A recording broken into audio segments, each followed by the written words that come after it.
പ്രിയപ്പെട്ട മക്കളെ, നമ്മൾ പഠിക്കുന്ന കിതാബിൻ്റെ പേര് അവാമിലി എന്നാണ്. നമ്മൾ ഈ കിതാബ് എന്തിനാ പഠിക്കുന്നതെന്ന് നമ്മൾ പറഞ്ഞു. അതായത് ഹറക്കത്തും പുള്ളിയും വരയും കുറിയൊന്നും ഉണ്ടാവില്ലല്ലോ നമ്മൾ സാധാരണ ഈ വലിയ കിതാബുകളിൽ.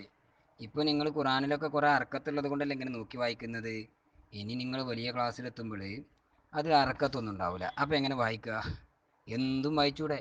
ഇപ്പോൾ അൽഹംദുലില്ലാഹി എന്നത് നമ്മൾ അൽഹംദു എന്ന് വായിക്കുന്നു. അതെന്തായാലും ദമ്മിട്ടത് കൊണ്ടല്ലേ. ഒന്നിട്ടിട്ടില്ല ഇങ്ങനെ വായിക്കുക. അൽഹംദാന്ന് വായിച്ചൂടെ? അൽഹംദീന്ന് വായിച്ചൂടെ? അപ്പോൾ അത് എങ്ങനെ വായിക്കണം എന്ന് വായിക്കാൻ പഠിക്കുന്ന കിതാബാണ് ഏത്? നമ്മുടെ കിതാബ്. ഏത് അറബി പദങ്ങളും എങ്ങനെ വായിക്കണം എന്നാണ് നമ്മൾ ഈ കിതാബ് പഠിക്കുന്നതിലൂടെ പഠിക്കുന്നത്. എന്നാലും ഇന്നത്തെ ക്ലാസ് ഇൻഷാ അല്ലാഹ് നമ്മൾ ആരംഭിക്കുകയാണ്. നമ്മളെ ശൈലി അറിയല്ലോ. ആദ്യം ഞാൻ അർത്ഥം വെക്കും, ആ സമയത്ത് ആരൊന്നും ചോദിക്കണ്ട. അതിന് ശരിക്കും വായിക്കും, എന്നിട്ട് അർത്ഥം വെക്കും. അതിനുശേഷം നിങ്ങൾക്ക് എല്ലാ സംശയങ്ങളും ചോദിക്കാനുള്ള അവസരം, എല്ലാ പദങ്ങളുടെ അർത്ഥം, ആശയങ്ങളുടെ അർത്ഥം എല്ലാം ചോദിക്കണം ഇൻഷാ അല്ലാഹ്. ബിസ്മില്ലാഹിർ റഹ്മാനിർ റഹീം. വബഅദു ഫഅലം യാ അഖീ വഫഖകല്ലാഹു വഇയ്യാനാ ലിമർളാതിഹി അന്ന النحو علم بأصول يعرف بها أحوال أواخر الكلم. ഇതിൻ്റെ അർത്ഥമാണ് നമ്മളിന്ന് പഠിക്കുന്നത്. ഇതിൽ നമ്മൾ കുറേ ബ്രാക്കറ്റിൽ കണ്ടില്ലേ? ഈ കിതാബ് കഴിയുന്നത് വരെ ബ്രാക്കറ്റിലുള്ള കാര്യം നിങ്ങൾ ശ്രദ്ധിക്കേ വേണ്ട. അത് നമുക്ക് രണ്ടാമത്തെ ഒരു ട്രിപ്പും കൂടി നമ്മൾ ഈ കിതാബ് ഓതും. ആ അവസരത്തിൽ നമുക്ക് ചർച്ച ചെയ്യാനുള്ളതാണ് ബ്രാക്കറ്റിലുള്ളത്. ഇന്ന് ഫസ്റ്റ് റൗണ്ടിൽ നമ്മൾ ഈ ബ്രാക്കറ്റില്ലാത്ത ഭാഗം മാത്രം അർത്ഥം വെച്ചു. ബിസ്മില്ലാഹിർ റഹ്മാനിർ റഹീം. വബഅദു. ബഅദ് എന്ന് പറഞ്ഞാൽ ശേഷം എന്നാണ്. ഇവിടെ വബഅദു എന്ന് പറഞ്ഞാൽ ഇതുപോലെ കിതാബിൻ്റെ പല തുടക്കത്തിലും നിങ്ങൾക്ക് കാണാൻ സാധിക്കും. ശേഷം എന്ന് പറഞ്ഞാൽ എന്തിന് ശേഷം? അവിടെ നമ്മൾ അർത്ഥം വെക്കേണ്ട രൂപം എങ്ങനെ? വബഅദു ശേഷം. അതായത് നമ്മളിപ്പോൾ ബിസ്മി ചൊല്ലി, അൽഹംദുലില്ലാഹി എന്ന് ഹംദ് ചൊല്ലി, പിന്നെ അഫ്ദലു സ്വലാത്തി സ്വലാത്ത് ചൊല്ലി, തസ്ലീമി സലാമൊക്കെ ചൊല്ലി. നബിൻ്റെ മേലിലും കുടുംബത്തിൻ്റെ മേലിലും സ്വഹാബത്തിൻ്റെ മേലിലൊക്കെ നമ്മൾ സലാത്തും സലാമ് ചൊല്ലി, ഹംദ് ചൊല്ലി, ബിസ്മി ചൊല്ലി. വബഅദു ഈ ബിസ്മി, ഹംദ്, സ്വലാത്ത്, സലാമ് എന്നിവയ്ക്ക് ശേഷം എങ്ങനെ അർത്ഥം വെക്കൽ? നല്ല മലയാളത്തിൽ പറഞ്ഞാൽ ബിസ്മി, ഹംദ്, സ്വലാത്ത്, സലാമ് എന്നീ പ്രാരംഭ മുറകൾക്ക് ശേഷം. ഈ പ്രാരംഭ മുറ എന്ന് പറഞ്ഞാൽ അന്തം വിടണ്ട. പ്രാരംഭ മുറ എന്ന് പറഞ്ഞാൽ തുടക്കത്തിൽ ചെയ്യേണ്ട കാര്യങ്ങൾക്കാണ് എന്ത് പറയല്? പ്രാരംഭ മുറ. നമ്മൾ കിതാബിൻ്റെ തുടക്കത്തിൽ ചെയ്യേണ്ട കാര്യമാണല്ലോ. ആദ്യം ബിസ്മി ചെല്ലണം. ഖുറാനിലൊക്കെ ഉള്ളതുപോലെ ആദ്യം ബിസ്മിയല്ലേ. പിന്നെ ഹംദ് ചെല്ലണം, അള്ളാഹുവിനെ സ്തുതിക്കണം. അതാണ് ഹംദ് എന്ന് പറഞ്ഞാൽ. പിന്നെ റസൂലുള്ളാഹിയുടെ മേൽ സ്വലാത്ത് ചെല്ലണം. അതാണ് സ്വലാത്ത് നമ്മൾ പറഞ്ഞത്. സലാം അതാ പറഞ്ഞത്. ബിസ്മി, ഹംദ്, സ്വലാത്ത്, സലാമ് എന്നീ പ്രാരംഭ മുറകൾക്ക് ശേഷം ഫഅലം അപ്പോൾ നീ മനസ്സിലാക്കണം. ഈ ബിസ്മി, ഹംദ്, സ്വലാത്ത്, സലാമി എന്നീ പ്രാരംഭ മുറകൾക്ക് ശേഷം നീ മനസ്സിലാക്കുക. അപ്പോൾ ഇഅ്ലം എന്നാണ് വായിക്കേണ്ടത്. അപ്പോൾ ഇങ്ങനെ കൂട്ടി വായിക്കുമ്പോൾ ഫഅലം.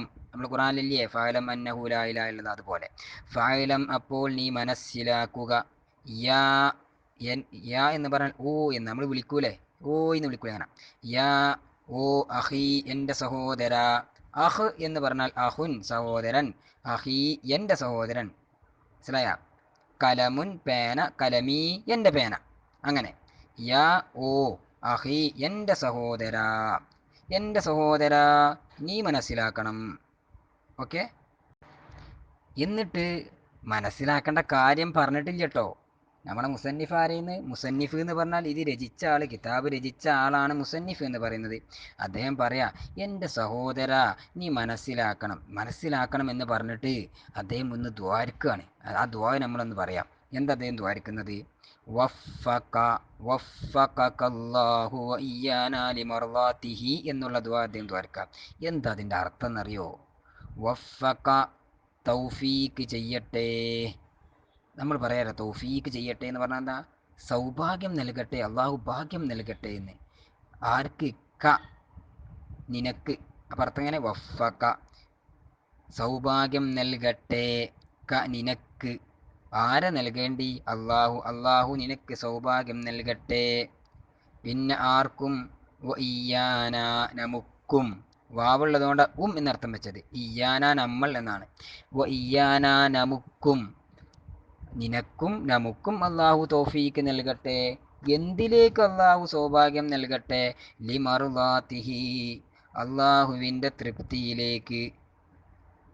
ഹി എന്ന് പറഞ്ഞാൽ അവൻ്റെ തൃപ്തിയിലേക്ക് അള്ളാഹു നമുക്ക് തൗഫീക്ക് നൽകട്ടെ. അതായത് അള്ളാഹു അവൻ്റെ തൃപ്തി നമുക്ക് നൽകട്ടെ. നമ്മൾ ദ്വാരക്കാർ റളിയല്ലാഹു അൻഹും, അള്ളാഹു തൃപ്തിപ്പെട്ടിരിക്കുന്നു പറഞ്ഞില്ലേ, അങ്ങനെയുള്ള തൃപ്തിപ്പെട്ടവരിൽ അള്ളാഹു നമ്മൾ ഉൾപ്പെടുത്തട്ടെ എന്നാണ് ഉദ്ദേശിക്കുന്നത്. അള്ളാഹു നിനക്കും നമുക്കും അവൻ്റെ തൃപ്തിയിലേക്ക് തൗഫീക്ക് നൽകട്ടെ.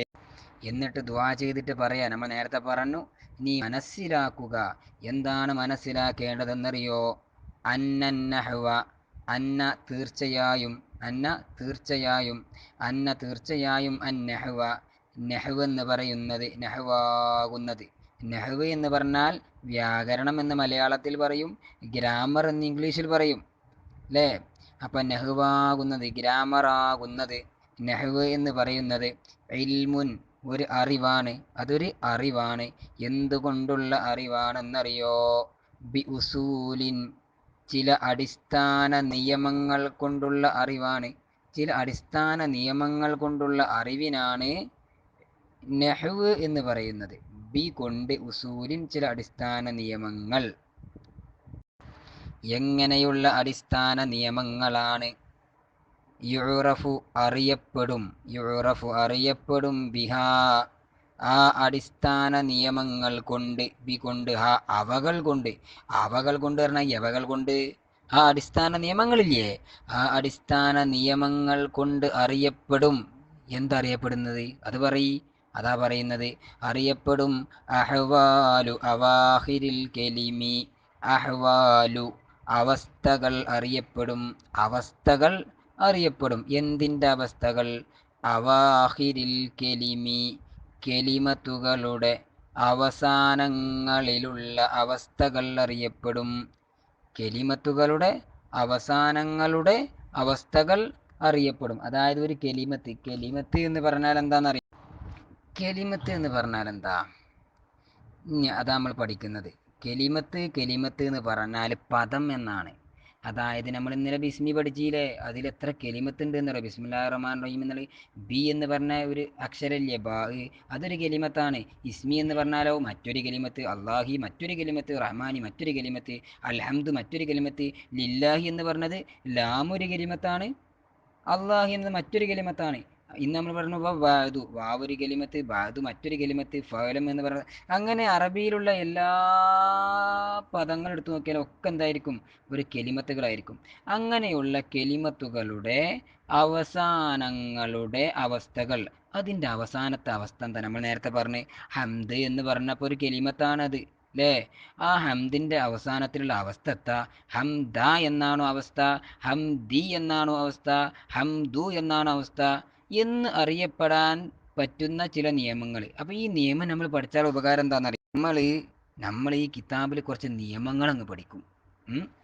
ആ നിയമം പഠിച്ചാൽ നമുക്കങ്ങ് പറയാൻ പറ്റും അൽ ഹംദു എന്നേ പറയാൻ പറ്റുള്ളൂ. കാരണം എന്താ? അത് ഇന്ന നിയമങ്ങളുണ്ട്, ആ നിയമം അനുസരിച്ചല്ലേ പറയാൻ പറ്റുള്ളൂ. ഇംഗ്ലീഷിലൊക്കെ ചില ഗ്രാമറില്ലേ, ആ നിലക്കല്ലേ വായിക്കാൻ പറ്റുള്ളൂ. അതുപോലെ അറബിയിലും ചില ഗ്രാമറുണ്ട്, ആ നിയമപ്രകാരം ഇങ്ങനെ വായിക്കാൻ പറ്റുള്ളൂ നമുക്ക് പറയാൻ കഴിയും. അതാ പറഞ്ഞത്, ഈ ഗ്രാമർ എന്ന് പറഞ്ഞാൽ ചില നിയമങ്ങളാണ്. ആ നിയമങ്ങൾ കൊണ്ട് അറിയപ്പെടും എന്ത്? കെലിമത്തുകളുടെ അവസാനങ്ങളുടെ അവസ്ഥകൾ ആ അടിസ്ഥാന നിയമങ്ങൾ കൊണ്ട് അറിയപ്പെടും.